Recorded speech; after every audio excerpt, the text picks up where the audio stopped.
Assalamualaikum warahmatullahi wabarakatuh.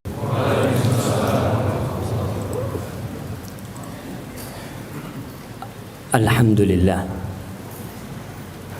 alladzi hadana lihadza wa ma kunna linahtadiya laula an hadanallah.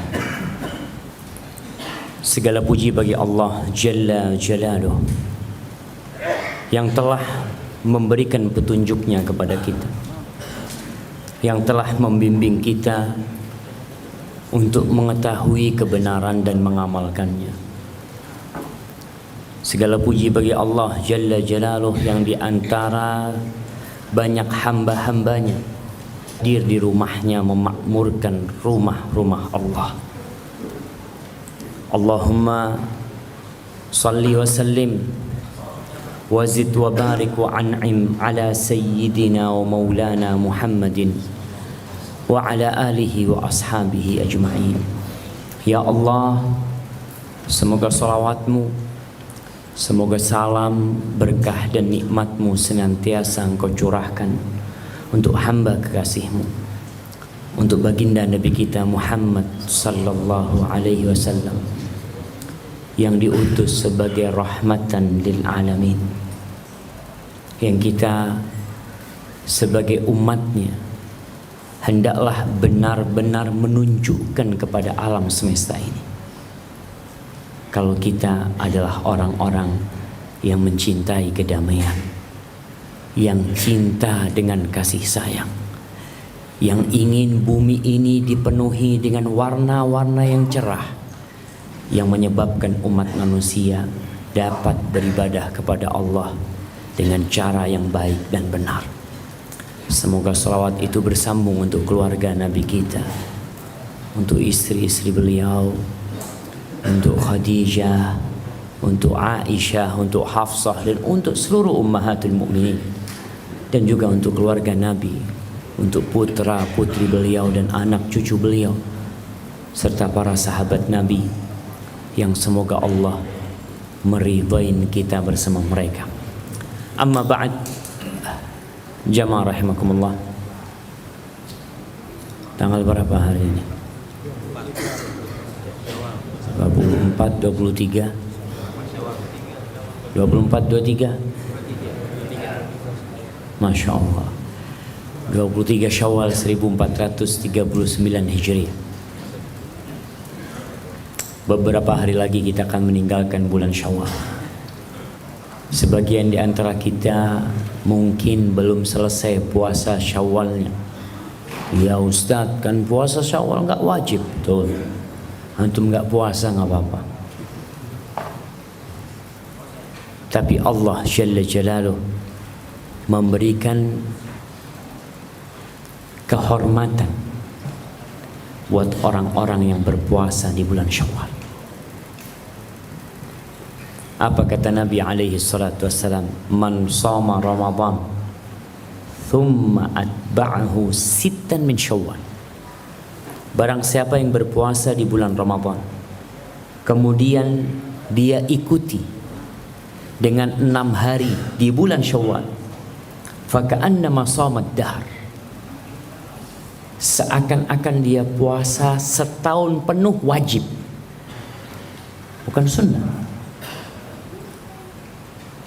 Jadi ketika orang puasa 30 hari di bulan Ramadan dan 6 hari di bulan Syawal, 36 hari dia puasa, seakan-akan dia puasa wajib 1 tahun. Ini kemuliaan puasa Syawal. Jadi kalau ada di antara kita yang malas berpuasa sunnah, nggak apa-apa, asalkan jangan puasa Syawal. Mungkin orang Ustaz, anak nggak biasa puasa Senin Kemis, berat buat anak. Anak sulit puasa 3 hari di tengah bulan. Banyak mungkin halangan-halangan yang menyebabkan dia tidak bisa berpuasa. Tapi usahakan Syawal puasa, agar sepanjang tahun antum nggak berpuasa, antum udah dapat tuh pahala 1 tahun penuh. Masih tinggal 6 hari atau 7 hari. Artinya yang masih belum puasa Syawal, berusaha untuk berpuasa di bulan Syawal. Tentunya berat.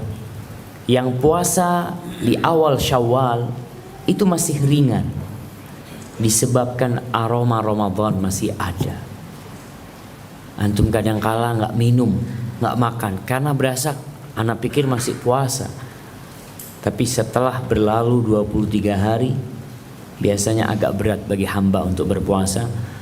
Dan al-ajru biqadril masyaqqah, pahala itu setara dengan kelelahan yang ditimpa hamba ketika dia beribadah. Pada sore hari ini, apa tema yang akan kita bahas? Kamu butuh dia. Suatu keniscayaan. Kalau Tuhan adalah Tuhan, kalau Rabb, dialah Ar-Rabb, dialah yang berhak disembah, dialah yang berhak disembah, dialah yang esa, hamba adalah hamba, tidak akan pernah berubah. Al-Khaliq yabqal Khaliq, pencipta tetap dialah pencipta. Dan antum sampai kapanpun, kita nih semuanya sampai kapanpun kita adalah makhluk. Kalau bicara makhluk, maka kita penuh dengan keterbatasan. Walaupun antum menjadi orang paling kaya sedunia, tetap antum makhluk. Antum menjadi pengusaha paling sukses di Indonesia, tetap antum makhluk. Antum hamba, nggak akan berubah. Antum mau jadi presiden, antum mau jadi panglima, antum mau jadi kapolri umpamanya nanti, sampai pucuk jabatan paling tinggi, tetap antum makhluk, nggak akan berubah jemaah. Antum lemah, kalau sakit antum butuh orang yang ngobatin, kalau capek antum butuh orang yang mijetin, kalau lapar antum butuh makan, kalau haus antum butuh minum, kalau takut antum butuh orang yang menenangkan hati antum. Itu makhluk. Maka kita harus sadar, Allah Jalla Jalla seringkali mengingatkan tentang dirinya yang maha besar, dirinya yang maha kaya, dirinya yang maha kuat, dan mengingatkan makhluknya yang maha lemah. Sangat lemah sekali kita jemaah. Bahkan dari asal penciptaan, dari awal mula kita hadir di dunia ini, kita udah makhluk yang lemah. Keluar dari perut ibunda kita, di dalam perut ibunda kita, kita besar ya Allah. Antum bisa bayangkan bagaimana orang tua antum bolak-balik bawa antum ke dokter. Ana di Jember punya tetangga itu tukang pijet anak kecil. Setiap hari ana dengar tangisan itu bayi-bayi dipijet sama dia. Ana berpikir kita dulu kayak gitu tuh. Namun sebagian orang tatkala tumbuh besar merasa dirinya kuat, merasa nggak butuh sama Allah Jalla Jalaluh, merasa kuat. Di surah Fatir ayat 15 Allah mengatakan, ya ayyuhan nas antumul fuqara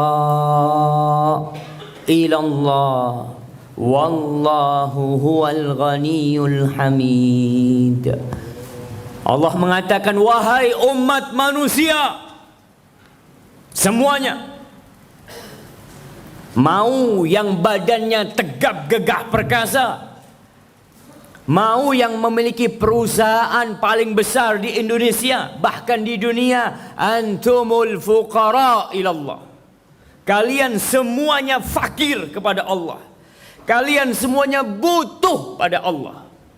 Semuanya. Tanpa pengecualian jamaah. Wallahu huwal ghaniyul hamid. Yang nggak butuh tuh Allah. Allah tuh yang maha kaya, yang maha tidak butuh dengan siapapun. Maka kalau ada orang yang beribadah, kemudian dia menyisipkan niat selain Allah, ria,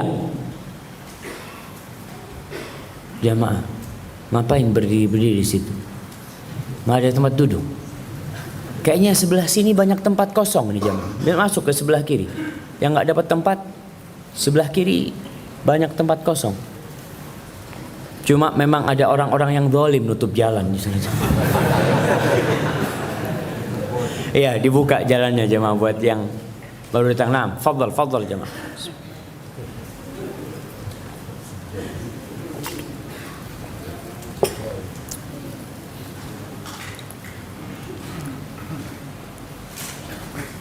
Ya, silahkan dibuka jalannya.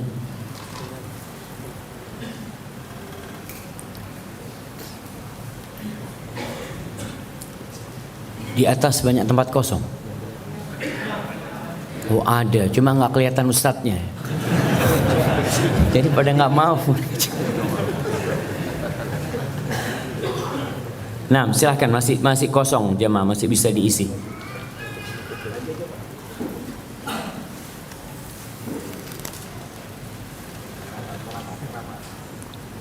Nah, silahkan di depan sini masih kosong.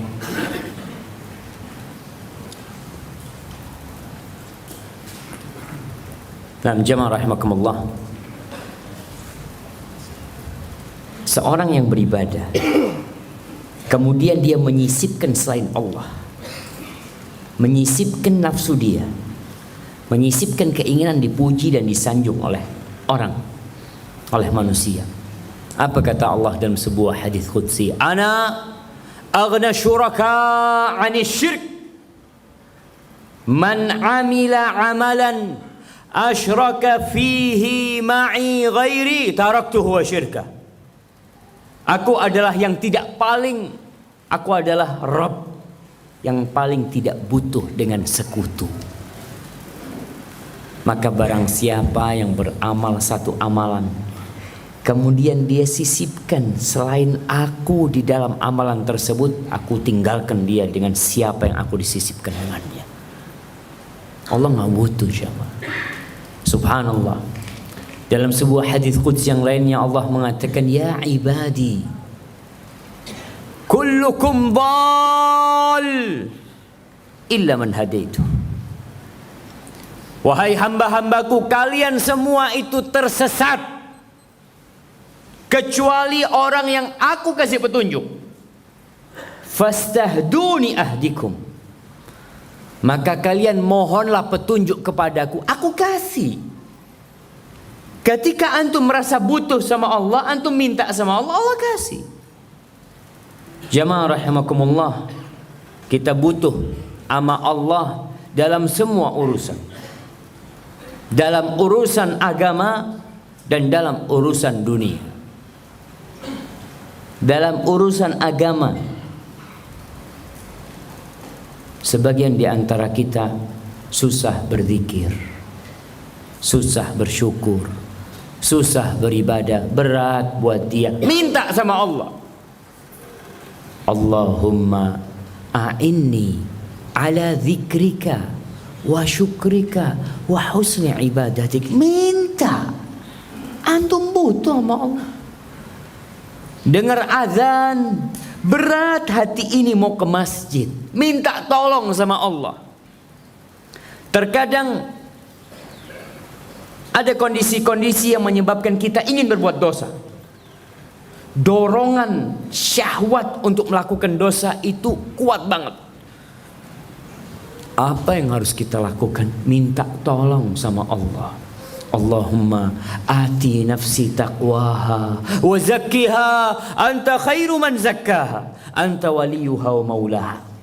Tunjukkan kalau antum butuh sama Allah. Dalam urusan dunia sama. Al-Imam Ibnul Qayyim rahimahullahu ta'ala beliau menyebutkan tentang kefakiran yang hakiki, tentang kebutuhan yang sejati yang harus ada pada diri hamba sebagai hamba.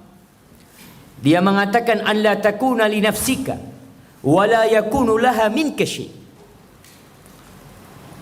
Engkau tuh nggak boleh ada di dirimu perasaan sesuatu ya seakan-akan engkau memiliki dirimu. Enggak. Dia mengatakan bihaitsu takunu kullaka lillah. Kamu itu semuanya milik Allah.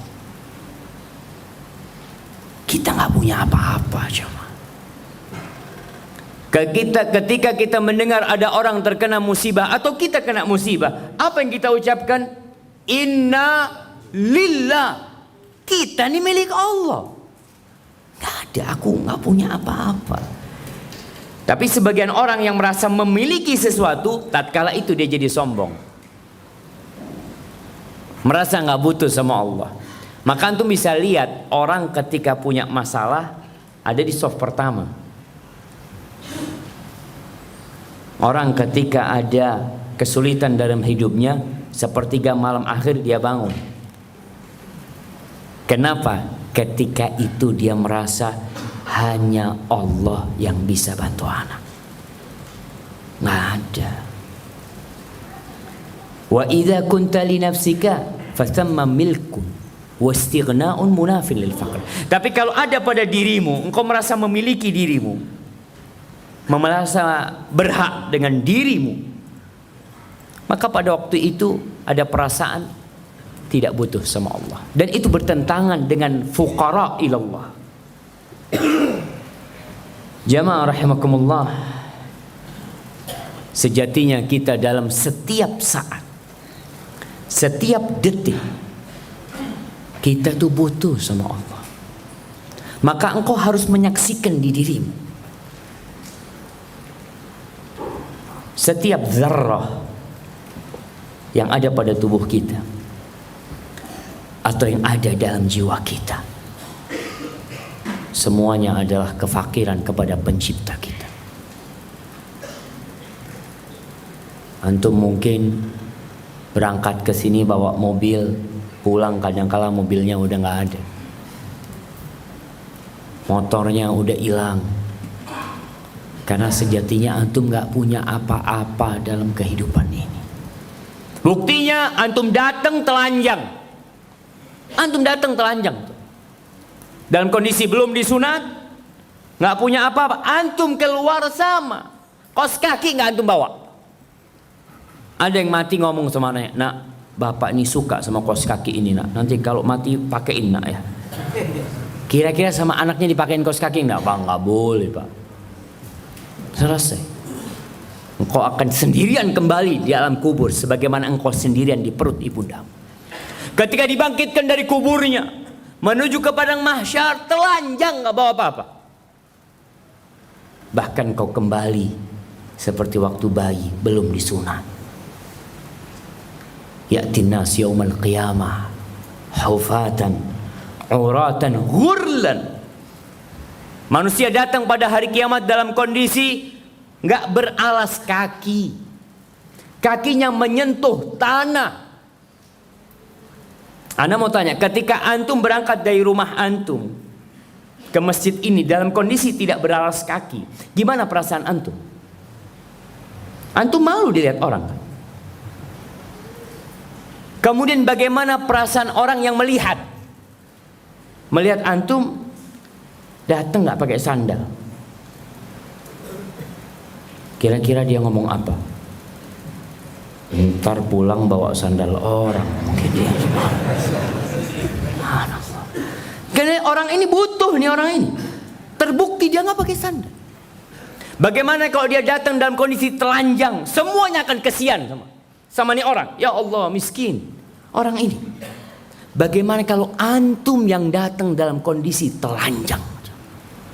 Nggak ada yang antum bawa. Dalam posisi antum belum disunat, jamaah. Tapi kalau kita lihat kondisi manusia sekarang ini, mereka banyak bergantung sama manusia, nggak bergantung sama Allah. Mereka mengadu kepada manusia, tidak mengadu kepada Allah. Antum lihat, seringkali kita nih kalau punya musibah ditanya, antum kenapa? Cerita panjang lebar. Tapi ada orang ketika tanya, antum kenapa? Dia katakan, alhamdulillah ala kulli hal. Kenapa antum? Mungkin ana bisa bantu antum gitu. Doakanlah. Ana punya Allah Jalla Jalaluh. Seperti perkataan ayahanda Nabi Yusuf alaihissalam. Apa kata ayahanda Nabi Yusuf? Ana kasih hadiah. Ketika dia dicuekin sama anak-anaknya, sama bininya. Jamaah. Apa kata? Siapa nama bapaknya Nabi Yusuf? Yaqub, benar. Apa yang dikatakan ayahnya Nabi Yaqub?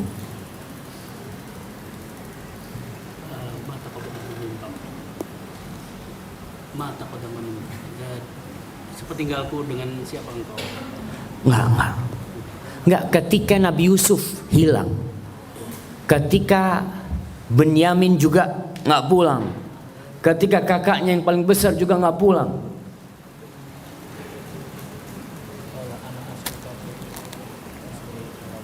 innama ashku basi wa huzni ilallah. Masya Allah. Fadal. Barakallahu fikum. Dikatakan, aku nih mengadu, menceritakan tentang kesedihanku, mengungkapkan segala masalahku ilallah, sama Allah. Sedangkan kebanyakan manusia sekarang enggak jamaah. Datang ke rumah sahibnya mengadu, datang ke rumah bosnya mengadu. Sejatinya kita tuh minta tolong sama manusia dalam perkara yang manusia bisa menolong kita, itu nggak apa-apa. Yang jadi masalah tatkala kita bergantung kepada manusia, tatkala kita bersandar kepada dia, meminta pada mereka, lupa sama Allah, ini kebinasaan yang hakiki. Rasul sallallahu alaihi wasallam mengatakan, man ta'allaqa syai'an wukila ilaih. Barang siapa yang bergantung kepada sesuatu, ya udah Allah serahkan sama dia tempat bergantung dia. Maka sebagian orang bergantung dengan jimat. Hati dia ada di sana. Wallahu a'lam. Di Jakarta ini kayaknya sama aja sih. Masih ada warung-warung yang menggunakan apa? Jimat, pengasihan, macam-macam lah. Orang datang masuk toko kita supaya nggak kepingin keluar. Sampai sebagian orang ngomong, kalau antum makan di warungnya enak, dibawa pulang jadi nggak enak. Iya, laparnya udah habis, antum nggak enak. Nah, sebagian orang seperti itu cuma. Sebagaimana ada di antara kita yang mengandalkan kecerdasan, kepandaian, penuh percaya diri. Adapun minta tolong sama Allah, memohon kepadanya, menjaga hubungan baik sama Allah dalam segala hal, itu menjadi pilihan terakhir dia. Orang tuh kadang-kala mau daftar kerja atau apa, tenang, aman. Kenapa? Ana ada orang dalam. Nah, atau ketika dia daftar kerja, ana ini juara 1, aman. Wallahi jamaah, ketika ana daftar ke Madinah, ana tuh masuk 10 besar. Waktu tes di Indonesia, 10 besar nomor 10. Jadi udah hampir nggak masuk. Tapi subhanallah, yang nomor 1 nggak keterima di Madinah. Yang nomor 2 tidak diterima di Madinah. Nomor 10 diterima. Kita tahu Allah semuanya jamaah. Bukan kecerdasan antum, bukan usaha antum, bukan lobby-lobby antum, bukan. Tapi ini kebanyakan manusia merasa tidak fakir sama Allah. Dia fakir sama makhluk, menunjukkan kebutuhan dia. Dan antum bisa lihat orang yang butuh dengan seseorang, Allahu Akbar, dia itu akan melaksanakan segala keinginannya fulan, apa saja yang dia minta, karena antum, anak butuh sama fulan. Berapa banyak kita lihat jamaah orang-orang yang kerja di Jakarta, anak tanya sama dia, bang berapa tahun di Jakarta bang? 20 tahun Ustaz. Keluarga di mana? Di kampung.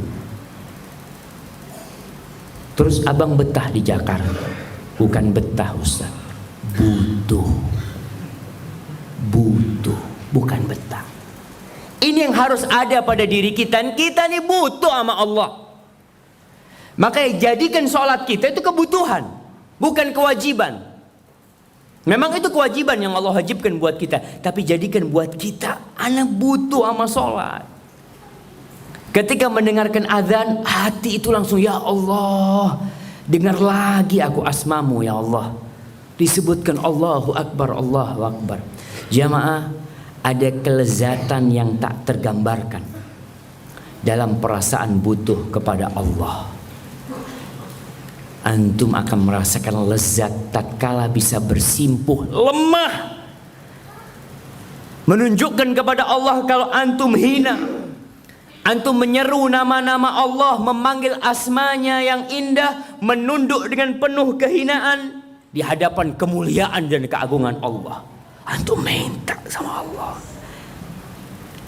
Salah seorang ulama berkata, innahu la takunu li hajah ilallah. Kata dia, sesungguhnya kadangkala tuh aku punya hajat sama Allah. Fa as'aluhu iyaha. Kemudian aku minta sama Allah hajatku.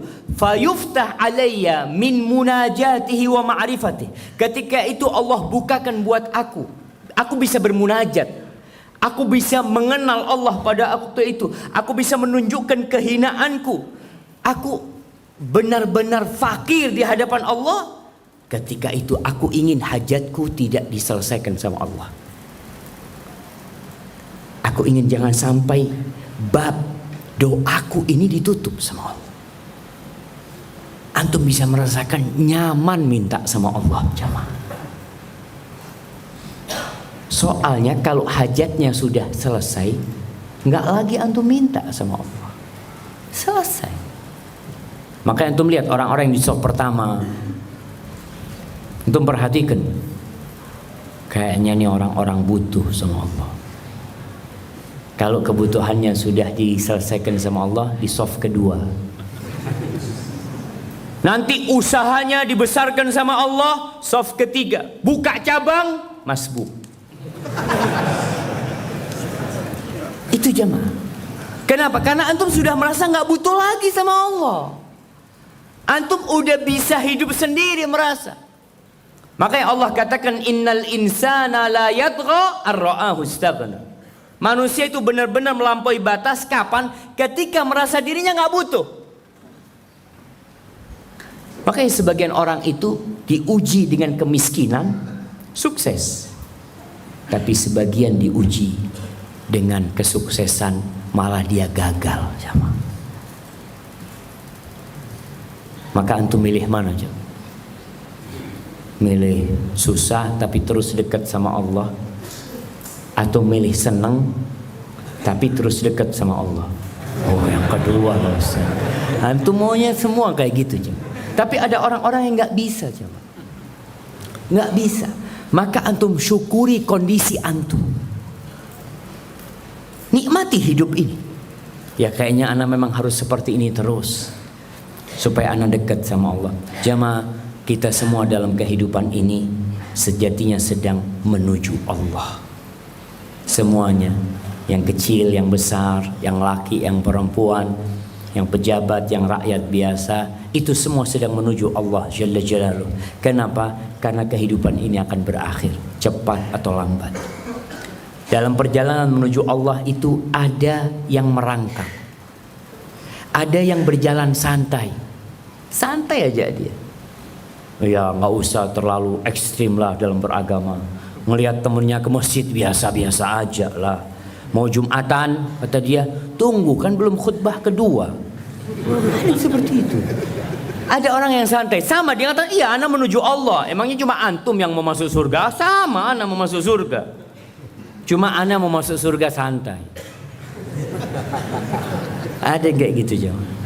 Ada yang jalan cepat menuju Allah, dan ada yang berlari kencang tanpa menoleh ke kanan ke kiri, apalagi menoleh ke belakang. Dia lari kencang.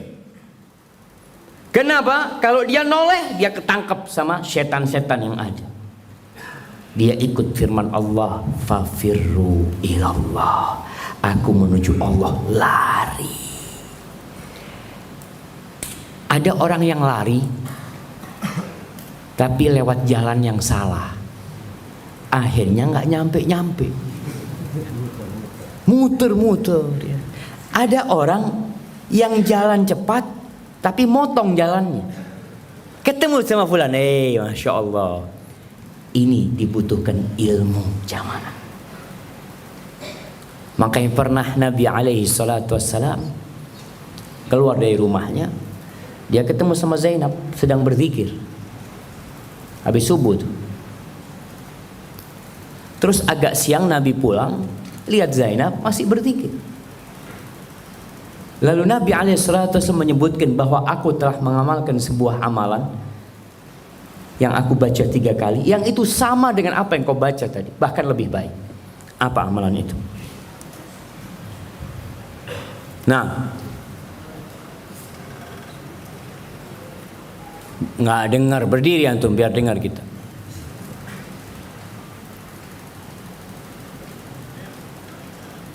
Yang keras.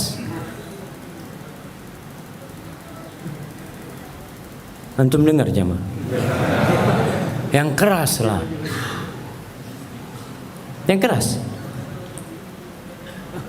Subhanallah wa bihamdihi adada khalqihi wa ridha nafsihi wa zinata arshihi wa midada kalimatih. Subhanallah, barakallahu fikum. Kirim ke belakang. Masya Allah. Ada orang yang amalannya sedikit tapi pahalanya banyak. Kenapa? Dia punya ilmu, jemaah, belajar. Terkadang kita kalau nggak belajar, kita menuju Allahnya itu larinya cepat tapi jalannya panjang, nggak nyampe-nyampe. Jalan paling singkat menuju Allah adalah merasa butuh sama Allah. Dimanapun antum berada, kapanpun antum hidup. Sahal At-Tasturi mengatakan, laisa bainal abdi wa bain rabbih tariqun aqrabu ilaihi minal iftiqar. Nggak ada tuh antara hamba dengan Allahnya, dengan Allah, jalan yang paling singkat lebih daripada antum merasa butuh sama Allah dalam setiap waktu antum. Antum mau nulis, antum mau belanja, antum punya mobil rusak, punya motor rusak, punya anak bermasalah, punya bini nggak taat. Antum kalau punya bini nggak taat datang ke siapa? Ustaz, anak punya bini ini gimana Ustaz? Antum merasa butuh. Butuh sama siapa? Butuh sama nasihat. Butuh sama arahan. Kemana Allah? Ana sih udah doa sama Allah Ustaz, tapi kok kayaknya belum ada jawaban. Kemudian antum datang ke ustaz. Seharusnya antum lebih dekat sama Allah. Kenapa belum dijawab doa antum? Allah tidak pernah ingkar janji. Innallaha la yukhliful mi'ad. Ketika doa antum belum dikabulkan berarti ada masalah sama antumnya. Antum perbaiki diri pada waktu itu. Mau curhat sama ustaz, mau tanya, fadhal. Tapi ingat, jalan paling ringkas menuju Allah. Subhanallah jemaah. Sekarang ini ada Google Map, ada Waze, ada apa lagi? Antum bisa ngelihat di sana. Ini ilmu baru. Antum mau ke Monas lewat jalan mana yang paling ringkas? Antum bisa ketahuan. Dan di sini para ulama menjelaskan jalan paling ringkas menuju Allah, paling singkat waktu dan energi yang dikeluarkan adalah merasa butuh sama Allah. Terus jemaah. Sehingga ketika antum mau makan pun baca bismillah. Antum masuk rumah merasa, ya Allah, aku harus baca bismillah. Siapa tahu di rumah ada ular. Siapa tahu di rumah ada macam-macam. Siapa yang tahu? Ketika antum naik motor antum baca bismillah, alhamdulillah, Allahu akbar, Allahu akbar, Allahu akbar, subhanalladzi sakhkhara lana hadza wa ma kunna lahu muqrinin wa inna ila rabbina lamunqalibun. Perasaan antum ketika naik motor samakan dengan perasaan antum ketika kapal itu karam di tengah lautan. Kira-kira bagaimana perasaan orang-orang di Danau Toba ketika kapal itu mulai tenggelam jemaah? Mungkinkah dia ingat sama sohibnya? Anak punya sohib ahli renang misalnya itu, kayaknya bisa bantuin anak. Nggak ada. Kapal itu tenggelam 450 meter di sana dan gak ada yang bisa ngangkat. Dibiarkan berapa orang itu jemaah? 190 lebih manusia ada di bawah sana. Mau minta tolong sama siapa mereka? Hadirkan perasaan seperti itu ketika dalam kehidupan biasa. Ketika antum mau makan, karena tadi cerita ada orang makan jamaah, makan selesai makan ada di UGD. Padahal orang makan kepingin sehat. Itu ada teman cerita, dia makan nasi mandi, nasi Arab sama daging kambing. Makan lagi, dikasih tambahan lagi, makan lagi. Tahu-tahu ambulan datang, dia kena stroke. Wallahi jemaah. Ada orang yang masya Allah jalan kaki masuk kamar mandi, ambil wudu, nggak pernah keluar dari kamar mandi kecuali digotong sama keluarganya, jatuh di kamar mandi. Man yadri, siapa yang tahu? Nggak ada yang tahu. Tapi ketika perasaan butuh sama Allah selalu hadir di diri kita. Ya Allah, mau masuk kamar mandi, minta selamat ya Allah. Nggak ada anak-anak mungkin yang kebayang bapaknya itu akan terpeleset di kamar mandi. Lah udah dikasih keramik yang kasar. Kadang-kala kamar mandinya dibikin kering sehingga nggak memudahkan terpeleset, tapi terpeleset. Maka ingat, perasaan selalu butuh sama Allah harus hadir jamaah. Al-Imam Ibnul Qayyim rahimahullahu ta'ala bercerita,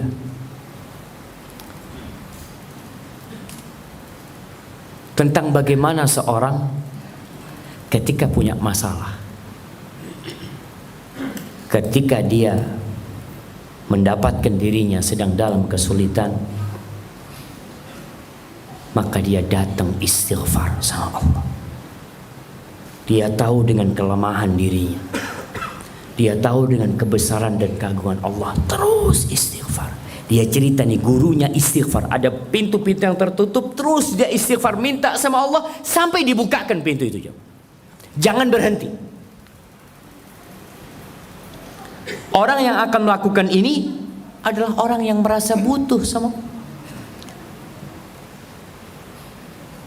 Maka Ibnu Qayyim mengatakan, wa ma utiya man utiya illa min qibali idha'ati syukr wa ihmal al-iftiqar wa du'a wa la dhafira man dhafira bi masyiatillah wa aunihi illa bi qiyamati syukri wa sidqi al-iftiqar wa du'a. Orang ini terkadang dia kena masalah, hidupnya jadi susah, bencana selalu menimpa dia. Penyebabnya apa? Karena dia nggak bersyukur sama Allah. Tidak bersyukur. Antum selalu melihat kepada yang di atas. Antum lagi naik sepeda, lihat ada mobil yang lewat, mata antum ke sana. Allahu Akbar. Kapan anak punya kayak gitu? Di sebelahnya ada tukang, apa istilahnya, yang ngumpulkan kardus-kardus itu? Apa? Pemulung. Antum nggak ngelihat ke sana, antum ngelihat yang naik mobil. Coba antum lihat ke sana, ya Allah, alhamdulillah ya Allah, alhamdulillah ya Allah. Aku nggak kayak dia ya Allah. Di sini yang harus dihadirkan. Jadi penyebabnya orang ini hidup susah karena tidak bersyukur. Yang kedua, meremehkan perasaan butuh sama Allah dan jarang berdoa. Antum akan mencapai tingkatan hidup damai, tentram, berbahagia di dunia ketika antum bersyukur sama Allah. Dalam posisi antum merasa butuh sama Allah Jalla Jalaluhu dalam setiap saat. Anaknya mau berangkat sekolah, dia ngomong, nak baca doa nak, minta sama Allah nak. Bapak nggak tahu nak apa yang terjadi sama engkau nak. Pagi hari dia baca tuh wirid pagi. Kenapa dia baca? Karena merasa butuh. Dia tahu nggak, aku harus baca. Ini doa-doa yang diajarkan Nabi ini untuk menyelamatkan aku. Aku nggak tahu apa yang bakal terjadi nanti di luar sana. Itu yang akan melakukan orang yang merasa butuh jemaah. Sebagian di antara kita nggak pernah baca zikir pagi dan petang. kecuali ketika dia merasa takut dengan sesuatu. Baru dia baca. Pagi itu ada masalah, umpamanya dia ada persidangan atau dia dipanggil bos, Masya Allah. Ada panggilan dari bos, subuh nggak turun dari masjid dia jemaah. Baca itu terus. Bang, ada apa bang? Ya, untuk mendekatkan diri kepada Allah. Padahal dia lagi ada masalah. Maka jemaah, 3 hal ini. Syukur, perasaan butuh sama Allah. Syukur ini biasanya orang lagi punya, lagi bersukaria dia. Tapi dalam kondisi antum sedang bersukaria, antum tetap butuh sama Allah. Kemudian doa yang menunjukkan kalau antum butuh sama Allah Jalla Jalaluh. Ahibati fillah, meminta perlindungan kepada Allah adalah salah satu bentuk kebutuhan hamba dan kefakiran hamba kepada Allah. Maka dalam setiap selesai sholat, kita dianjurkan untuk membaca Qul a'udzu birabbil falaq, Qul a'udzu birabbin nas. Pagi petang kita disuruh baca itu, mau tidur disuruh baca itu. Tapi apakah hati antum hadir ketika antum mengatakan Qul a'udzu birabbil falaq min syarri ma khalaq wa min syarri ghasiqin idza waqab wa min syarri naffatsati fil uqad wa min syarri hasidin idza hasad. Hadir nggak hati antum ketika baca itu? Kebanyakan nggak ada hati kita di sana jemaah. Artinya kita nggak tahu. Malu jemaah. Ada yang muslim sudah 20 tahun, sejak lahir sampai sekarang 20 tahun. Nah, antum, Masya Allah, ana mau kasih hadiah buat antum. Apa artinya Qul a'udzu birabbil falaq min syarri ma khalaq?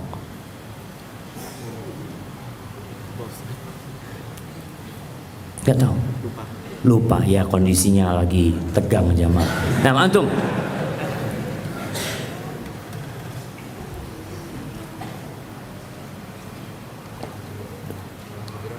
Qul a'udzu birabbil falaq min syarri ma khalaq wa min syarri ghasiqin idza waqab wa min syarri naffatsati fil uqad wa min syarri hasidin idza hasad. Antum sering baca itu enggak? Sering kan?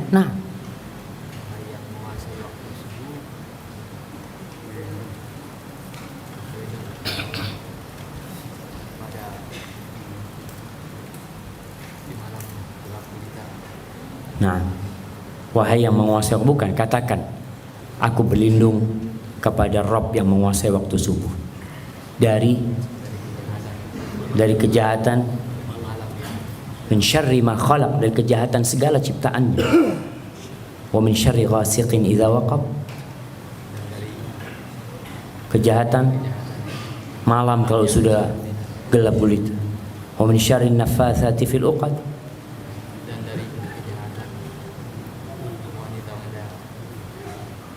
wanita-wanita yang meniup buhul-buhulnya.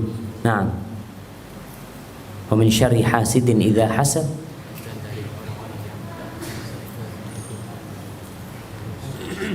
orang-orang yang hasad apabila masyaallah, barakallahu fikum, fadhal habib, masyaallah.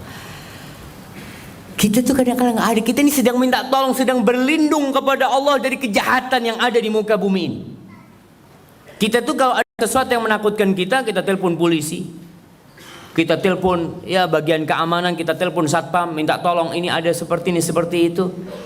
Antum butuh sama bantuan mereka, antum butuh dengan perlindungan mereka. Padahal kita lebih butuh dengan perlindungan Allah Jalla Jalaluh. Begitu pula Qul a'udzu birabbin nas. Jamaah rahimakumullah, kita diajak agar kita selalu memohon kepada Allah. Allah tuh nyuruh kita, ud'uni astajib lakum, kalian minta. Dan di antara makna as-samad, qul huwallahu ahad, Allahus samad, Allah itu tempat bergantung. Dan diajarkan oleh Nabi alaihi salatu wasallam, kalau minta itu sungguh-sungguh, jangan pakai insya Allah. Allah nggak mau. Antum mengatakan, ya Allah, aku Ya minta rizki lah Allah kalau engkau berkehendak. Kalau enggak ya enggak apa-apa, enggak dikasih rizki. Enggak boleh ya. Minta kesembuhan. Ya Allah sembuhkan aku kalau engkau berkehendak ya Allah. Enggak ada yang bisa maksa Allah jemaah. Maka kata Nabi alaihi salatu wassalam, la yaqulanna ahadukum Allahumma ighfirli in syi'ta. Jangan ada di antara kalian yang berdoa mengatakan, ya Allah ampuni aku kalau engkau mau. Allahumma arhamni in syi'ta. Ya Allah rahmati aku kalau engkau berkehendak. Allahumma rzuqni in syi'ta. Ya Allah kasih aku rezeki kalau engkau mau. Jangan seperti itu kalau berdoa. Wal ya'zimil mas'ala fa innahu yaf'alu ma yasha' wa la mukriha lahu. Maka hendaklah ketika seorang minta sama Allah, minta dengan sungguh-sungguh. Aku minta ya Allah. Sesungguhnya enggak ada yang bisa maksa Allah. Maka antum minta.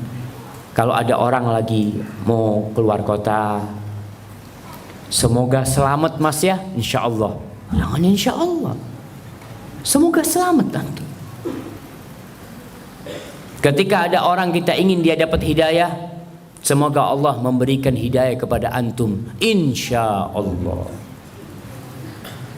Jangan. Tunjukkan kalau memang antum berdoa dan yakin Allah menyuruh antum berdoa dan Allah akan kabulkan doa antum. Jamaah kalau kita lihat kefakiran, perasaan antum butuh sama Allah ini berada dalam seluruh ibadah yang disyariatkan. Dari mulai sholat, zakat, puasa, haji. Antum lihat bagaimana ketika orang itu sholat, ketika dia ruku, kita nggak boleh ruku buat manusia. Nggak boleh. Makanya antum kalau jalan nggak perlu ruku-ruku, jalan biasa aja, permisi sama orang. Jadikan ruku antum hanya untuk Allah Jalla Jalaluh. Rasul sallallahu alaihi wasallam mengatakan, "Idza raka'tum fa'azzimu fihi Rabb." Ketika kalian ruku, besarkan Allah di sana, agungkan Allah di sana. Antum perasaannya rendah jamaah. Untuk siapa antum lakukan itu? Untuk Allah. Tunjukkan kalau antum memang hina. Ketika antum sujud, apa yang harus dilakukan? Fa idza sajadtum fa'aktsiru fihi minad du'a. Ketika kalian sujud, maka kalian banyak-banyak doa di sana. Fajtahidu fid du'a faqaminun ayyustajabalah. Pada waktu itu ada harapan besar doa antum dikabulkan. Ketika ruku agungkan Allah, ketika sujud antum minta. Tunjukkan kalau antum memang butuh sama Allah. Jamaah, antum lihat perasaan orang yang sedang sujud. Dia letakkan keningnya di tanah. Kemudian dia memanggil Allah yang berada di atas arsy. Dia mengatakan, Allahumma Rabbi Ya Rahman Ya Rahim. Ditunjukkan kebutuhan dia sama Allah. Ketika orang berangkat haji, nggak boleh antum pakai baju yang macam-macam seperti ini berangkat haji. Nggak boleh antum menunjukkan kekayaan antum ketika haji. Antum hanya pakai 2 helai kain. Antum pakai. Kalau seorang jenderal bintang 4 umpamanya mau berangkat haji, boleh nggak dia pakai ihram ada bintang 4-nya? Ada. Maka ada sebagian perkataan ulama, ketika seorang berihram, hendaklah dia melupakan dirinya, lupakan jabatan dia, segala sesuatu yang membuat dia merasa lebih baik dari orang lain tanggalkan. Dia punya jam harga 1,5 miliar, pakai ihram, lepaslah, nggak usah. Karena kadang-kala ketika antum sholat tasyahud, lihat yang di sebelahnya pakai jam harga 100.000, antum lihat, Allah, nggak kayak jam kita orang.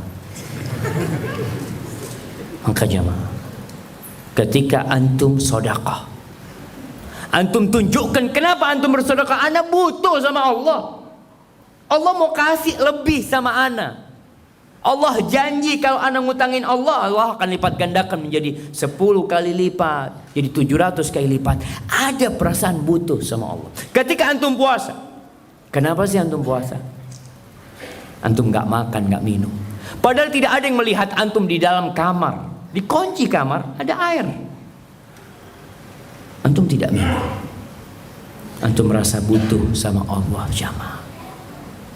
Ada dalam perasaan antum, anani Abdullah.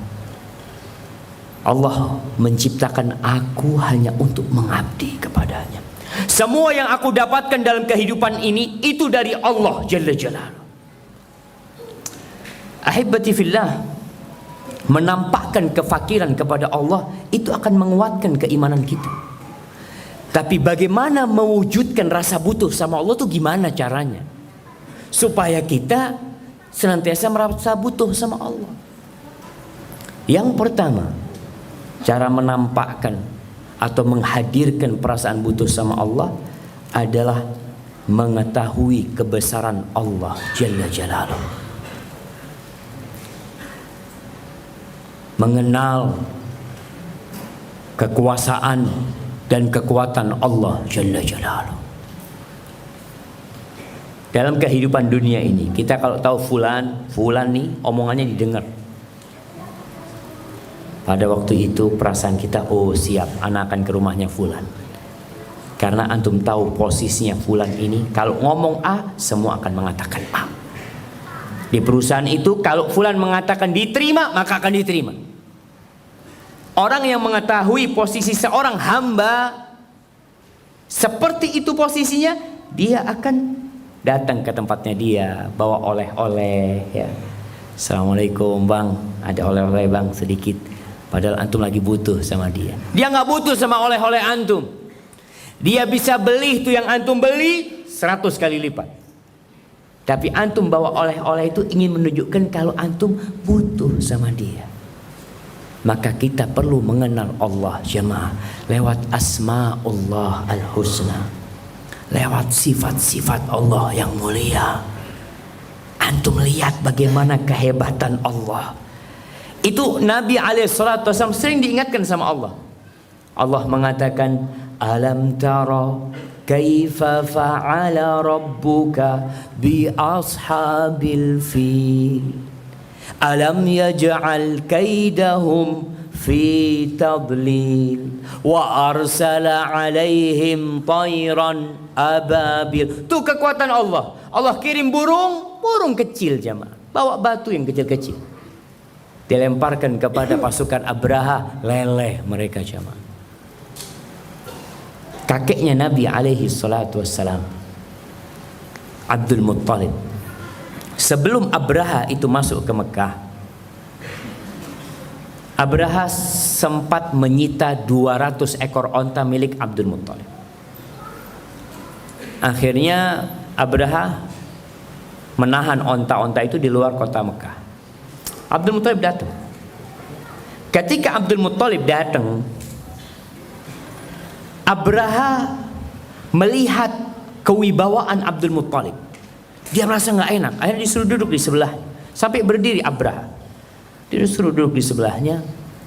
Kemudian ketika terjadi obrolan, ternyata Abdul Muttalib tidak memohon kepada Abraha agar Abraha mengurungkan niatnya untuk menghancurkan Ka'bah. Sama sekali tidak ngomong masalah Ka'bah. Dia hanya mengatakan, aku datang mau ngambil ontaku. Engkau ngambil ontaku 200 ekor. Kata Abraha, aku datang mau menghancurkan rumah tempat ibadah kalian. Engkau berbicara tentang ontamu. Apa kata Abdul Muttalib? Iya, ana rabbul ibil. Aku pemilik onta yang 200 itu. Walil baiti rabbun yahmih. Adapun rumah itu ada Rabb pemiliknya. Dia yang akan jaga. Aku bisa jaga itu. Engkau punya pasukan yang besar sekali. Enggak, Allah yang akan jaga. Ditinggal sama Abdul Muttalib. Allah kirim jamaah. Maka di sini Allah sering ingatkan dalam Al-Quran tentang kebesaran Allah. Alam tara kaifa fa'ala rabbuka bi'ad irama dhatil imad allati lam yukhlaq mithluha fil bilad wa thamud alladhina jabu as-sakhra bil wad wa fir'auna dhil autad alladzina taghaw fil bilad faaktharu fiha al-fasad fasabba alaihim rabbuka sawta azab inna rabbaka labil mirsad. Di sini Allah tunjukkan, lihat kaum Thamud, kaum Ad, Fir'aun, habis semuanya. Maka ketika orang tahu dengan kebesaran Allah, kekuatan Allah, antum akan butuh sama Allah. Ketika antum sakit, antum ingat bagaimana Nabi Ayub disembuhkan oleh Allah Jalla Jalaluhu. Ketika ada seorang yang bertahun-tahun menikah nggak punya anak, ingat dengan kisahnya Nabi Ibrahim alaihissalam. Ingat dengan kisahnya Nabi Zakaria yang terus berdoa, nggak berhenti Nabi Zakaria berdoa. Umurnya sudah 100 tahun ya. Dia mengatakan, walam akun bidu'aika rabbi syaqiyya. Aku nggak pernah merasa susah ya Allah minta sama Engkau ya Allah. Terus minta anak. Ada perasaan utuh jamaah. Rabbi la tadharni fardan. Ya Allah jangan tinggalkan aku sendiri ya Allah. Jangan ya Allah. Apakah itu ada sama kita jamaah? Maka kalau antum nggak kenal sama Allah, sulit kita akan merasa butuh sama Allah. Makanya banyak orang-orang yang nggak peduli dengan suara azan yang dikumandangkan. Rumahnya dekat sama masjid, 50 meter dari masjidnya mah. Dia sampai ke Australia, dia sampai ke Singapura, tapi nggak pernah sampai ke masjid. Kenapa? Merasa nggak butuh. Dia sampai ke Cina, mau beli dagangan. Antum sampai ke Cina, iya, ke masjid nggak nyampe. Itulah Ustaz, belum dapat hidayah Ustaz. Tumbuhkan perasaan itu. Antum mau berangkat ke negeri mana, untuk berdagang, untuk apa? Tapi tetap harus ada dalam perasaan antum, yang bisa memudahkan itu hanya Allah Jalla Jalaluhu. Yang kedua, agar kita dapat mewujudkan perasaan butuh sama Allah, fakir sama Allah, adalah mengetahui kelemahan diri sendiri. Antum harus bercermin, antum tahu antum itu nggak punya apa-apa. Ana sering ingatkan, ada orang yang merasa sehat jamaah. Wallahi ada pemain bola kena serangan jantung di lapangan bola. Ada seorang fitness kena serangan jantung di tempat fitness. Ada orang nggak pernah main bola, nggak pernah fitness, masya Allah umurnya 90 tahun, sehat dia. Kok bisa seperti itu? Ya itulah, engkau harus tahu kau itu lemah. Kita itu makhluk yang lemah. Allah mengatakan wa khuliqal insanu dha'ifa. Manusia itu diciptakan lemah. Sehingga ketika hamba tahu dia lemah, dia tidak bisa mewujudkan sesuatu kecuali Allah berkehendak. Maka dia tahu. Ketika itu doa-doa dia akan mendampingi dia selalu jemaah. Al-ajiz, orang yang lemah, kata Nabi SAW, man ajiza anid du'a. Orang yang lemah itu orang yang gak mampu berdoa. Di hadapan antum Allah membuka pintunya lebar-lebar, antum gak minta. Kadangkala jemaah, antara adzan dan qomat itu waktu mustajab. Sepertiga malam akhir, waktu mustajab. Orang-orang bisa nonton bola, tapi gak bisa berdoa. Masya Allah, anda ngeliat, alhamdulillah Piala Dunia mau habis sudah. Ya kita bersyukur mau habis, karena anda sampai bingung orang, antum dapat apa sih jamaah? Kalau Perancis menang, kalau Jerman yang menang, antum dapat apa? Iya Ustaz, dapat apa ya? Nggak dapat apa-apa. Kalau Indonesia menang, pantaslah antum bahagia. Indonesia menang, alhamdulillah. Tapi Ustaz, Indonesia sejak dulu kalah Ustaz. Jadi antum punya negeri sendiri, nggak pernah dijagokan. Nonton orang lain main. Dan antum bahagia dengan kemenangan orang lain. Mana merah putih antum? Masya Allah. Bohong antum mengatakan kita Indonesia, antum jagokan Prancis, antum jagokan Jerman, antum jagokan mana? Lah, nggak ada yang dijagokan. Anak jagokan Indonesia. Kalah nggak apa-apa, tetap Indonesia yang cinta. Kita Indonesia jamaah. Kembali kepada tadi, ada orang-orang yang masya Allah sepertiga malam akhir bangun, dia pasang bekernya, bangun, dia masuk kamar mandi, dia cuci mukanya. Ngapain? Menonton bola. Nih, orang yang lemah adalah orang yang tidak mampu berdoa. Maka kita perlu melihat dalam sehari, dalam 24 jam, berapa kali antum minta sama Allah? Berapa jam hitungan? Antum minta enggak sama Allah? Orang yang minta itu orang yang butuh. Di sini antum ketahui kelemahan diri antum.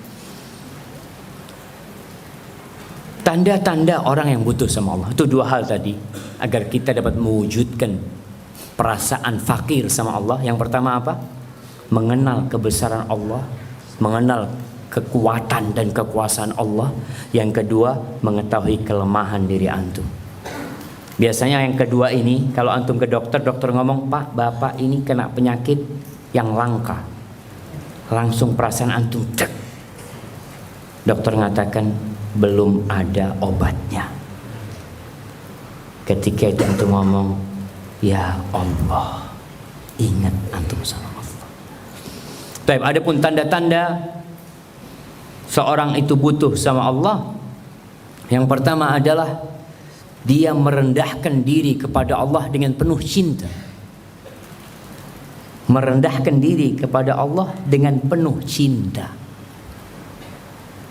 Dari mana cinta itu hadir? Karena dia tahu Allah yang maha baik sama dia.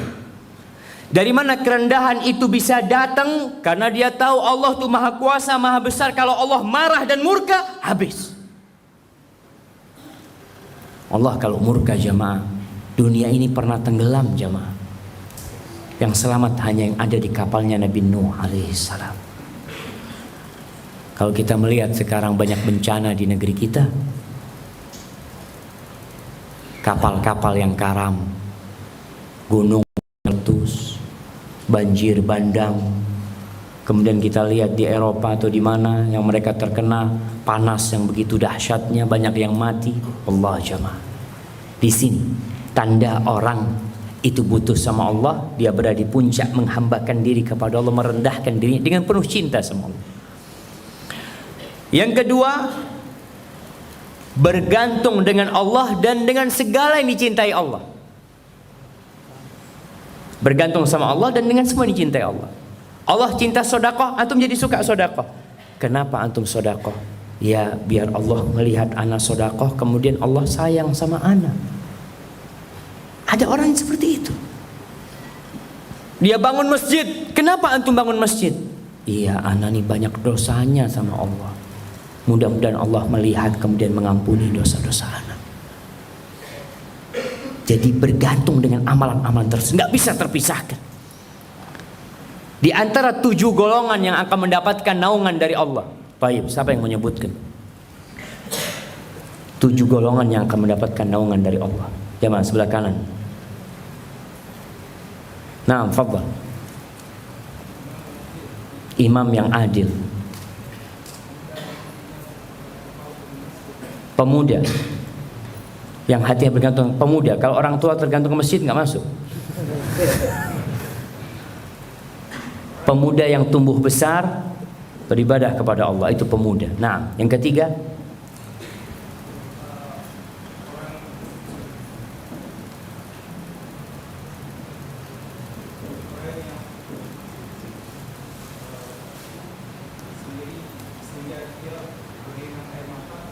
nah, orang yang sendirian kemudian dia mengingat Allah sehingga air matanya berlinang. Nah, yang keempat,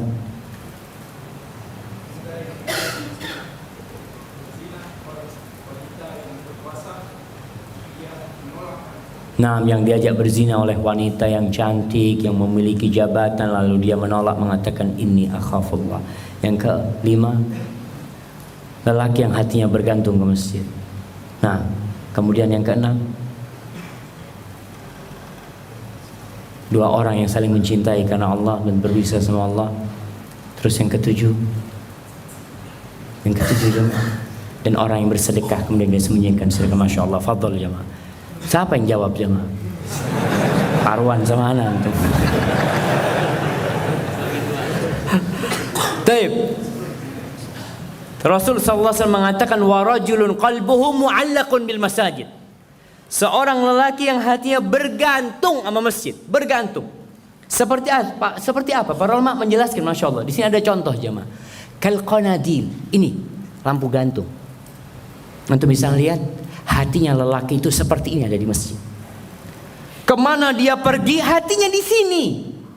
Dia ke pasar, kemudian dengar suara azan, dia mulai hatinya berdetak lebih keras lagi. Ada di sini jantungnya dia.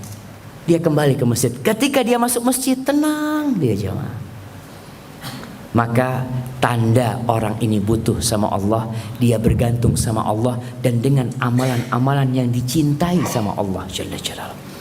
Yang ketiga, senantiasa berzikir dan beristighfar di setiap waktu dan setiap kondisi.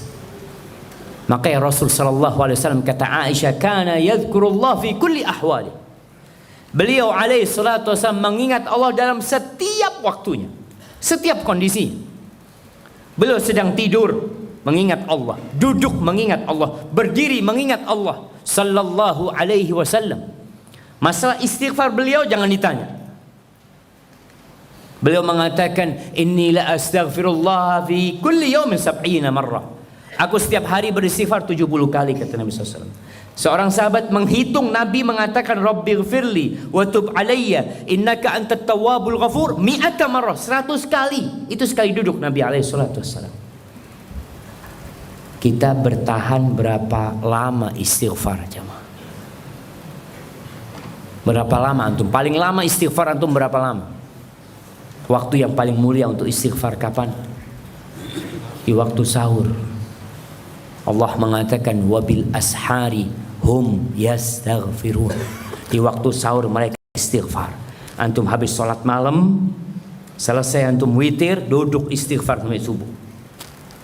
Mau istighfar dalam kondisi duduk ahlan wasan sambil tiduran, tapi istighfar. Orang habis sholat malam istighfar. Yang dilakukan kita apa kalau habis sholat malam? Alhamdulillah, bisa anak sholat 11 rakaat. Alhamdulillah. Pagi ketemu sahibnya, masya Allah antum kenapa matanya kok agak merah? Alafu jamaah, anak nggak mau riak. Dia ngomong anak nggak mau riak, dia sudah riak lah. Ngomong nggak mau riak, dia sudah mengatakan ya Allah, mudah kayaknya mata anak mungkin kurang tidur, mungkin kecapean. Nah, perlu antum ceritakan. Di sini kenapa rahasia di penghujung sholat malam, di waktu sahur istighfar, minta ampun sama Allah, sehingga nggak sok baik orang itu jamaah. Dia terus merasa kurang habis sholat. Antum habis sholat, apa yang dibaca? Astagfirullah, astagfirullah, ya Allah, mohon ampun ya Allah. Maka itu tanda orang yang butuh sama Allah, selalu istighfar. Ana pernah cerita mungkin di beberapa kajian, ana ketemu seorang jemaah haji dari kampung. Ya karena keterbatasan ilmu dia, mudah-mudahan dia mati husnul khatimah kemarin. Dia itu ngomong, Ustaz, afwan Ustaz, ana mau tanya Ustaz. Dia sudah sampai Medina habis haji. Katanya Ustaz, orang yang habis haji itu seperti bayi yang baru lahir Ustaz, nggak ada dosanya. Terus kenapa disuruh istighfar Ustaz? Ana mikir dosa yang mana mau ana istighfar, kan sudah seperti bayi yang baru lahir. Itu karena keterbatasan dia jemaah. Padahal Allah nyuruh istighfar. Selesai haji, selesai dari Arafah, fa idza qadaitum manasikakum fadhkurullaha kadzikrikum aba'akum aw ashadda dzikra. Bukan itu. Tsumma afidhu min haitsu afadha an-nas wastaghfirullah. Suruh minta ampun sama Allah habis haji. Maka terus, itu tanda orang butuh sama Allah. Dia tahu dengan keterbatasan dirinya, kemudian dia istighfar. Iya, ana sholat tadi, tapi nggak tahu sholat ana yang khusyuk berapa persen. Wallahi ana kadang kala sholat jamaah, ya Allah, sampai tahiyat, ya Allah, ana merasa sholat ana apa yang ana baca tadi? Apa yang dibaca imam kadang-kala antum nggak tahu. Yang dibaca diri antum sendiri kadang-kala antum nggak tahu. Maka istighfar itu untuk menyempurnakan hal itu. Yang keempat, takut amalannya tidak diterima. Ini orang yang butuh sama Allah selalu takut. Dia sudah beramal tapi takut nggak diterima. Kenapa selesai Ramadan ucapan selamat yang senantiasa kita dengar apa? Taqabbalallah minna wa minna. Semoga Allah menerima dari kami dan dari kamu. Ucapan ini muncul karena takut nggak diterima. Nabi Ibrahim alaihissalam ketika membangun Ka'bah sama Nabi Ismail, yang dibangun Ka'bah, rumah Allah, yang membangun Khalilullah Ibrahim dan Ismail. Setelah dia bangun apa kata dia? Bukan setelah dia bangun, ketika dalam kondisi dia bangun, kedua orang ini berdoa mengatakan Rabbana taqabbal minna innaka antas samiul alim. Rabbana taqabbal minna, ya Allah terima dari kami ya Allah. Apa pantas setelah itu kita merasa alhamdulillah Ustaz, ana ini umroh sudah 13 kali, haji sudah 7 kali, Quran ya hatam sudah ya banyak lah, insyaallah ana husnul khotimah Ustaz. Astagfirullahaladzim. Jadi ada yang sok, jangan sok seperti itu. Kita takut. Antum yang sudah menjalankan sunnah, antum yang sudah menegakkan, menghidupkan sunnah Nabi, takut nggak diterima. Jangan-jangan antum hanya riya aja. Yang kelima, takut kepada Allah dalam kondisi terang-terangan atau tersembunyi. Kita lebih sering takut sama Allah kalau ada orang. Tapi kalau sembunyi-sembunyi, ketika pintu ditutup, antum takut nggak sama Allah? Hadir nggak pengawasan Allah kepada antum? Maka hadirkan itu. Tentunya dengan tadi belajar tentang Allah Jalla Jalla. Kemudian yang keenam, mengagungkan perintah-perintah Allah dan larangan-larangannya. Tidak meremehkan perintah Allah. Larangannya jangan diremehkan. Contoh larangan yang diremehkan sekarang ini masalah riba. Itu banyak orang meremehkan jemaah. Ustadz, ya gimana Ustadz? Semuanya udah pada pakai riba. Ana mau gimana lagi? Motornya riba, mobilnya riba, HP-nya riba. Apalagi yang diribakan sekarang jemaah?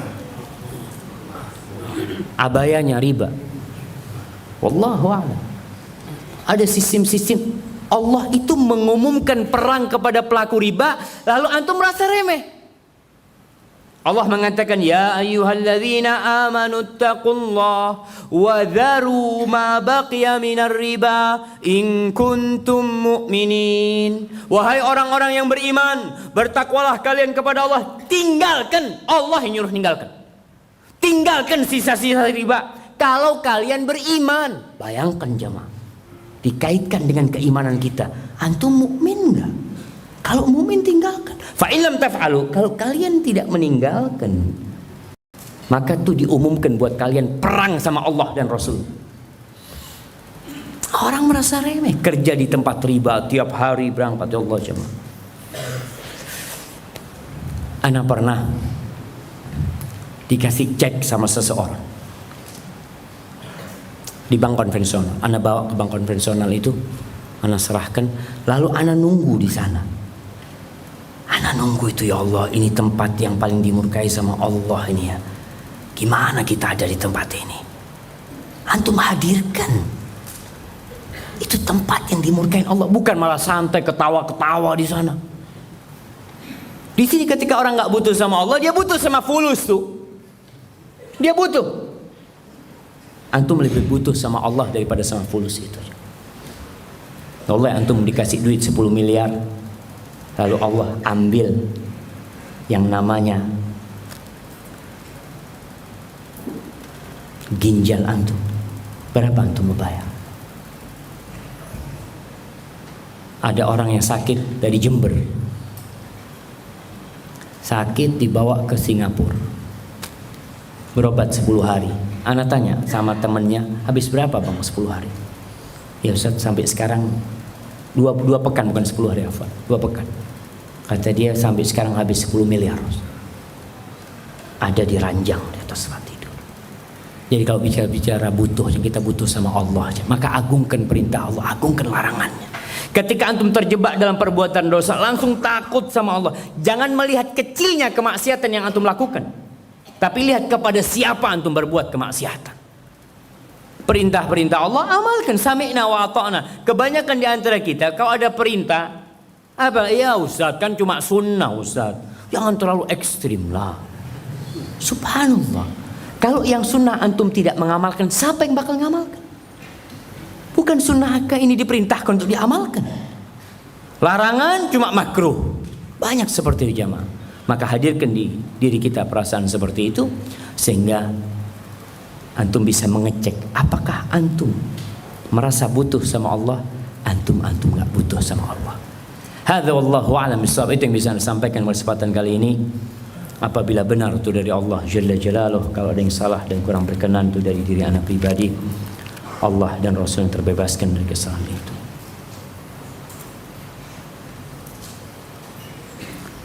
Ustaz,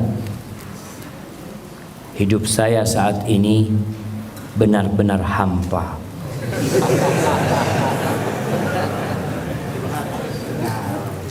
Dia katakan kabut dan tidak berwarna, Ustaz. Kemana-mana sendiri. Tiada yang mau nemenin. Tertutup dicuekin, membuka diri juga dicuekin. Saya kalau bergaul, ngumpul selalu saja dicuekin dan tersisih, Ustaz. Jadi saya sendirian terus.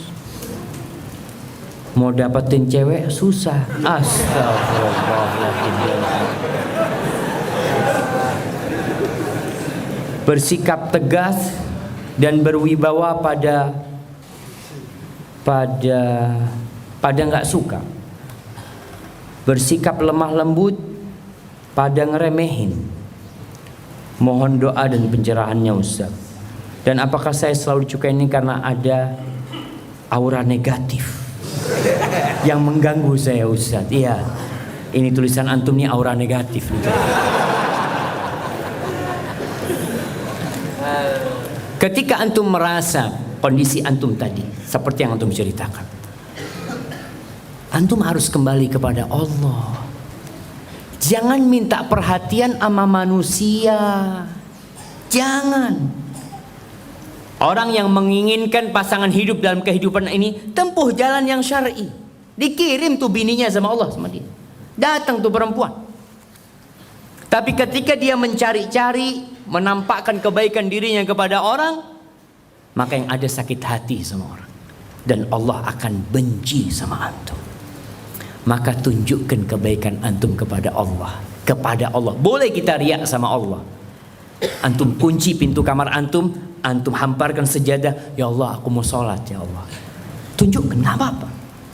Gak ada yang ngelihat kecuali antum sama Allah. Ketika antum membaca doa, antum minta, Allahu Akbar. Ibnul Qayyim rahimahullahu ta'ala menyebutkan sebuah doa. Salah satu potongan doa itu mengatakan, Ya Rabbi, abiduka siwaya kathir, walaysa li sayyidun siwa. Ya Allah, hambamu selain aku banyak ya Allah, tapi aku tidak punya majikan kecuali engkau ya Allah. Tunjukkan. Maka kita perlu menunjukkan diri sama Allah. Jadi kalau antum merasa dicuekin, gak dihargain sama orang, jangan minta penghargaan dari manusia.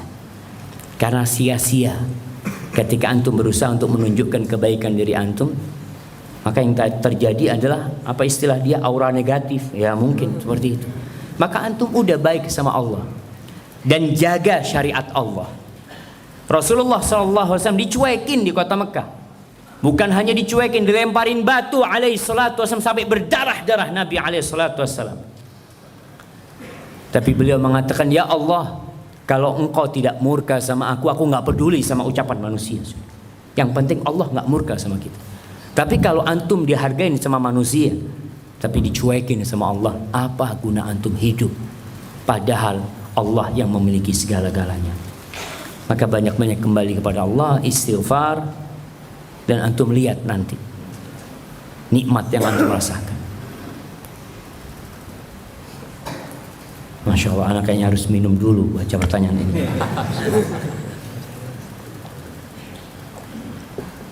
Alhamdulillah. Assalamualaikum Ustaz.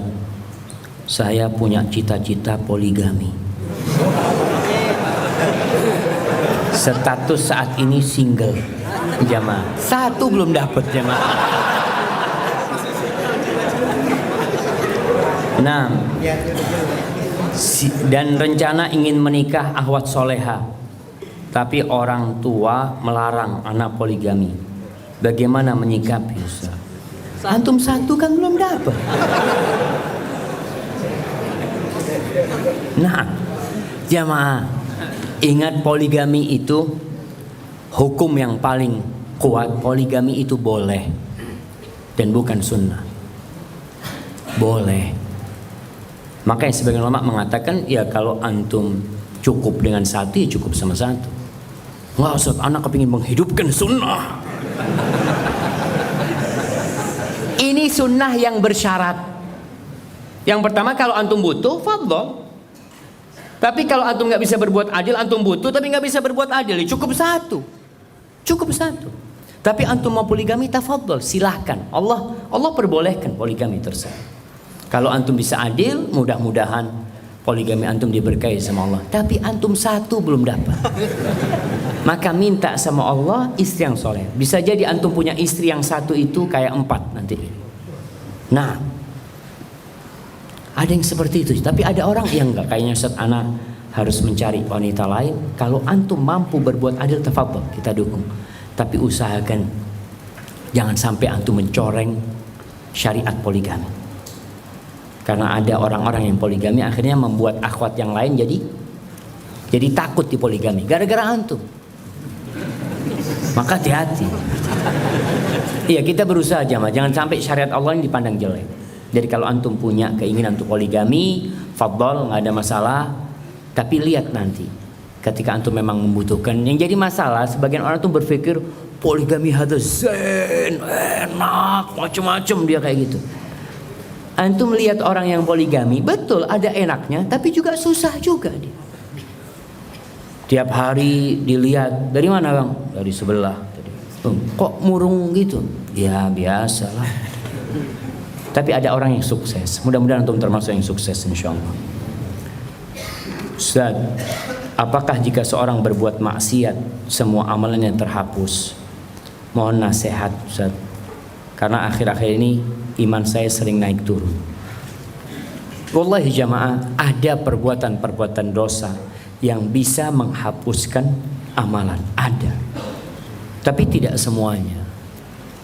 Di antaranya adalah orang-orang yang ketika bersendirian, dia itu nggak peduli sama Allah. Dia langgar semua aturan-aturan Allah. Tapi kalau ada orang, dia seperti orang yang taat sama Allah. Maka hati-hati, bisa gugur amalan antum ketika itu. Maka ketika antum berbuat dosa, langsung bertobat. Dalam kondisi iman sedang naik turun, perbanyak zikrullah. Perbanyak zikrullah. Ala bi zikrillah tatmainnul qulub. Di sini seorang kalau dia merasa, ya Allah, banyak perasaan yang gak enak, bisikan-bisikan untuk berbuat dosa, zikir. Perbanyak zikir pada waktu itu. Cari waktu-waktu tersendiri. Di masjid mamanya anak kalau di kamar gak bisa zikir, Ustaz. Bahkan perasaan dosa, ingin berbuat dosa terus ada. Di masjid, gak usah pulang. Habis subuh gak usah pulang. Kalau masuk kamar sendirian kepingin berbuat dosa, cari sohib. Ngobrol sama sohibnya. Karena terkadang orang itu takut sama Allah kalau ada sohib. Tapi kalau nggak ada sohibnya, ya bisikan setan semakin kuat. Maka mudah-mudahan dengan cara seperti itu iman antum bisa terus terjaga. Dan itu biasa jemaah. Ada orang yang ketika imannya naik, Masya Allah, sholat qobliyah ba'diyah, imannya turun, dia tinggalkan qobliyah ba'diyah, nggak ada masalah. Artinya dia masih terjaga dari meninggalkan yang wajib. Tapi ada orang yang cuma punya yang wajib, nggak ada qobliyah ba'diyah. Imannya turun, apa yang terjadi? Yang wajib ini berkurang. Ada orang yang seperti itu, jamaah. Maka usahakan kita punya amalan-amalan sunnah yang itu akan menyelamatkan keimanan kita ketika iman sedang turun, jamaah. Barakallahu fikum. Apakah Ustaz pernah futur? Jika pernah, bagaimana cara bangkit dari keadaan itu? Semuanya, jamaah. Semua orang itu imannya naik turun, nggak ada yang naik terus. Manusia seperti al-iman yazdad wa yanqus. Imannya Abu Bakar As-Siddiq beda ketika dia bersama Nabi SAW, ketika dia di rumahnya. Beda.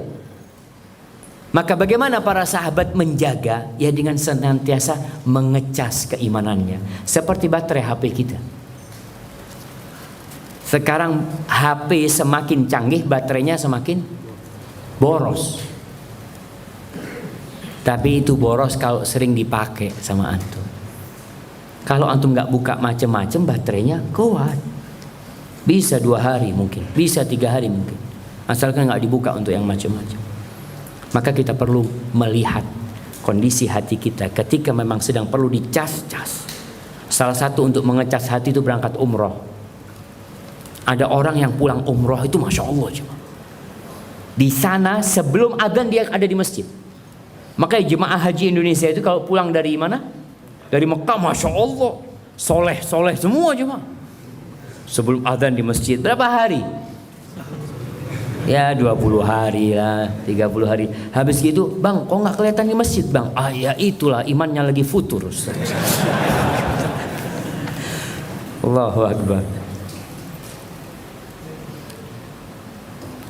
Ustaz, saya kadang muncul rasa iri saat melihat teman melakukan ibadah seperti puasa dan sholat. Apakah ini termasuk penyakit hati? Tergantung perasaan iri antum modelnya seperti apa. Kalau iri antum itu ingin seperti dia, ya Allah kok bisa dia puasa, ya Allah bantu hamba untuk berpuasa, ini disebut ghibtah, yang diperbolehkan. Bahkan Nabi SAW mengatakan la hasada illa fitnatain. Hasad itu nggak boleh kecuali di 2 hal. Yang pertama, orang yang dikasih Al-Quran sama Allah, kemudian dia bangun dengan Qurannya, dia baca Qurannya, dia amalkan, dia ingin seperti dia. Dan yang kedua, orang yang dikasih harta, kemudian dia habiskan hartanya di jalan Allah Jalla Jalla. Boleh kita hasad, maksudnya kita ingin seperti dia.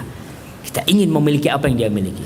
Tapi kalau hasad melihat fulan kok bisa puasa sunnah ya, oh mudah-mudahan sakit dia. Itu dosa kalau seperti itu.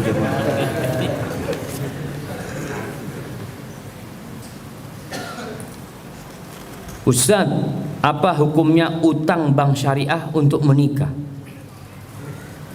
Soalnya anak pengen nikah secara sederhana, sedangkan orang tua dan calon mertua menyuruh untuk mengikuti budaya yang ada. Yang pertama, namanya ngutang sama bank syariah pun masih belum benar sistemnya. Itu yang ana dengar dari Ustaz Irwandi ya. Namun mudah-mudahan sistem yang ada terus diperbaiki sehingga jadi benar. Pada sejatinya orang utang ya utang. Utang 10.000 bayar 10.000. Utang 10.000 enggak, ini apa namanya dah? Hitungannya bagi hasil. Bagi hasil apa? Ana buat nikah ini. Apa hasil apa yang mau dibagi? Apa anaknya kalau dapat 2 1 dikasihkan umpamanya. Enggak ada yang dibagi hasil waktu itu ya. Bismillah. Jadi kalau sistemnya alhamdulillah sesuai dengan syariat fadl, artinya utang memang ngutangin. Maka dalam posisi seperti ini antum datang ke orang tua, ayah, gini aja. Nikahnya sekarang, walimahnya kalau punya duit. Artinya besar-besarannya kalau punya duit. Bilang sama orang tua. Janji ya, janji insya Allah kalau punya duit. Kalau sampai mati antum nggak punya duit ya sudah, udah jadi istri antum kan, selesai. Bisa ngomong seperti itu. Artinya antum ada keinginan.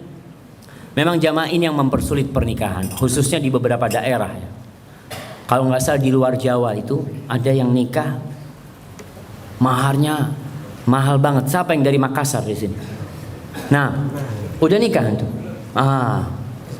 Kenapa belum nikah? Oh masih kuliah. Tapi fulus udah siap untuk nikah insyaallah. Berapa maharnya kalau di sana? Iya.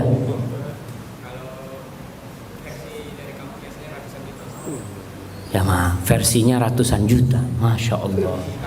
Di kampung sana boleh diutang. Allahu Akbar.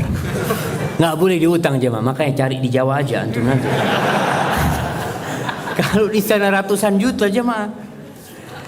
Iya, ratusan juta itu katanya. Allahu ana dengar teman-teman yang dari sana cerita, itu kalau anaknya lulusan S1 beda. Kalau S2 beda. Kalau udah berangkat haji dihitung biaya hajinya jemaah. Antum bayarin antum, Masya Allah. Kau usahakan diskusi sama orang tua, karena tujuan pernikahan itu sebenarnya ada untuk menjaga kehormatan diri, bukan untuk berbangga-banggaan dengan manusia, menunjukkan undangannya 1000, undangannya 2000. Wallahi jamaah, ada seorang menikah habis 450 juta pernikahannya, 2 bulan cerai. Gimana tuh? Ya mau gimana?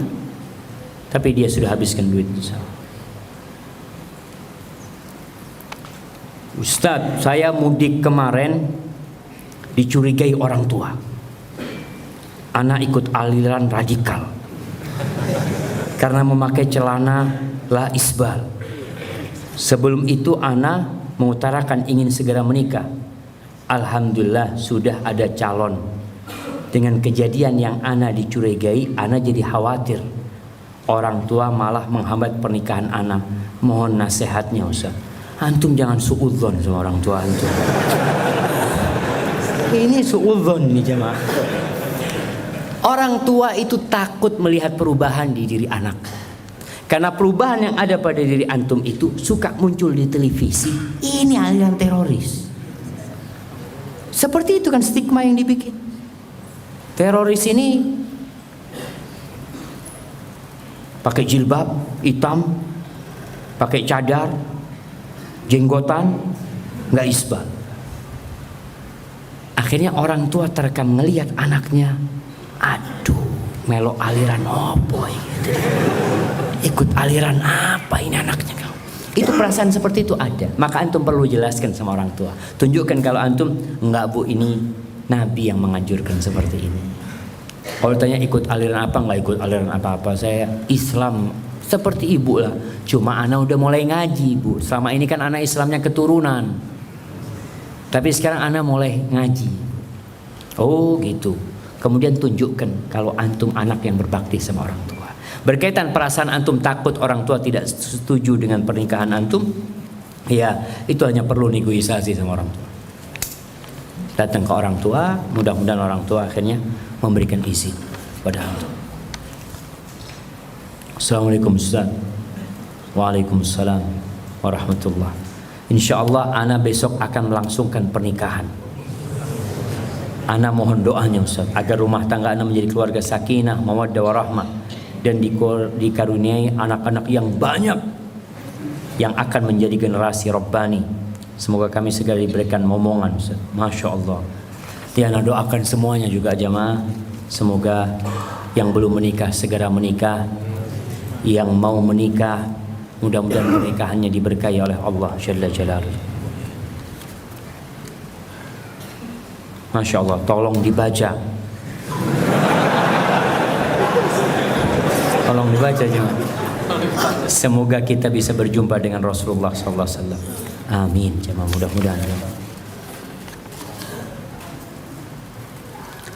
Bagaimana caranya dosa bisa berjumpa dengan Rasulullah sallallahu alaihi wasallam dan bisa berjabatan tangan dengan beliau? Apakah masih ada kesempatan ana Ustaz? Syukron. Bagaimana kiatnya? Terkadang air mata menetes ketika mengingat terus pengorbanan Nabi alaihi salatu wasallam. Wallahi jamaah rahimakumullah, siapa yang tidak ingin berjumpa dengan Nabi alaihi salatu wassalam? Antum bisa ngelihat di dunia orang-orang yang kepingin ketemu sama fans bola momenya, atau artis yang datang. Ada istilahnya apa kalau artis datang itu? Meet and greet. Dia apa? Itu orang sampai histeris jemaah. Wah, ada yang pingsan-pingsan. Sama manusia kayak gitu. Lalu antum mengaku ummatu Muhammad sallallahu alaihi wasallam, antum mengaku sebagai followernya Rasulullah sallallahu alaihi wasallam. Tapi antum nggak pernah ingin berjumpa sama Nabi alaihi salatu wassalam. Pertama, kalau antum ingin berjumpa sama Nabi alaihi salatu wassalam, antum kenali Nabi alaihi salatu wassalam. Antum pelajari Nabi itu kayak apa sih? Sehingga kalau antum nanti bermimpi, umpamanya di dunia ini, antum lihat, oh ternyata Nabi yang antum lihat. Kiat-kiat agar kita bisa berjumpa dengan Nabi alaihi salatu wassalam kelak di akhirat nanti adalah menjalankan agamanya sesuai dengan yang dijalankan Rasulullah sallallahu alaihi wasallam. Menghadapi banyaknya pertikaian, perselisihan yang ada, antum gak usah ribut. Antum cari sunnah Nabi alaihi salatu wassalam. Kenapa? Karena dengan sunnah ini kita akan bersatu. Maka apabila seorang hamba melakukan dosa tapi dia terus bertaubat kepada Allah, dia berusaha untuk menghidupkan sunnah Nabi alaihi salatu wassalam, dan dia terus berdoa memohon kepada Allah Jalla Jalal agar diampuni dosa-dosanya, semoga Allah memperkenankan bagi dia untuk berjumpa dengan Nabi alaihi salatu wassalam. Dan ingat, Nabi sudah menentukan tempat pertemuan kita dengan beliau. Di mana? Di telaga Nabi alaihi salatu wassalam. Beliau mengatakan, ana faratukum fil haud. Ya Allah, mudah-mudahan kita semua yang ada di sini bisa berjumpa dengan Nabi alaihi salatu wassalam dalam kondisi diridhai oleh Allah Jalla Jalaluhu. Jamaah, ana rasa udah malam nih jamaah. Ini mungkin yang bisa ana sampaikan, sebagian pertanyaan yang belum atau yang belum bisa dijawab, mudah-mudahan bisa dijawab lain kesempatan. Sebelum ditutup, ana mau tanya. Baik, tadi kita sebutkan tanda-tanda orang yang butuh sama Allah Jalla Jalaluhu.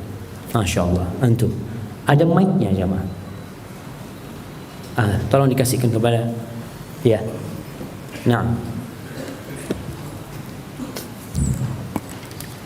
Assalamualaikum warahmatullahi wabarakatuh. Waalaikumsalam warahmatullahi wabarakatuh. Tanda-tanda orang yang butuh dengan Allah Subhanahu wa taala, yang pertama adalah merendahkan diri dengan cinta sama Allah Subhanahu wa taala. Nah. Yang kedua, bergantung kepada Allah dan melakukan amalan yang dicintai Allah Subhanahu wa taala. Nah. Yang ketiga, senantiasa berzikir dan beristighfar kepada Allah. Yang keempat, takut amalannya tidak diterima. Nah. Yang kelima, takut pada Allah dalam keadaan terang-terangan atau sembunyi-sembunyi. Dan yang keenam, tidak meremehkan perintah atau larangan Allah atau mengagungkan perintah dan larangan Allah. Barakallahu fikum, masyaallah. Fadhal. Jazakallahu khair. Jamaah, itu jadi penutup buat kita. Semoga kajian kita pada hari ini menambah keimanan kita, bermanfaat buat kita.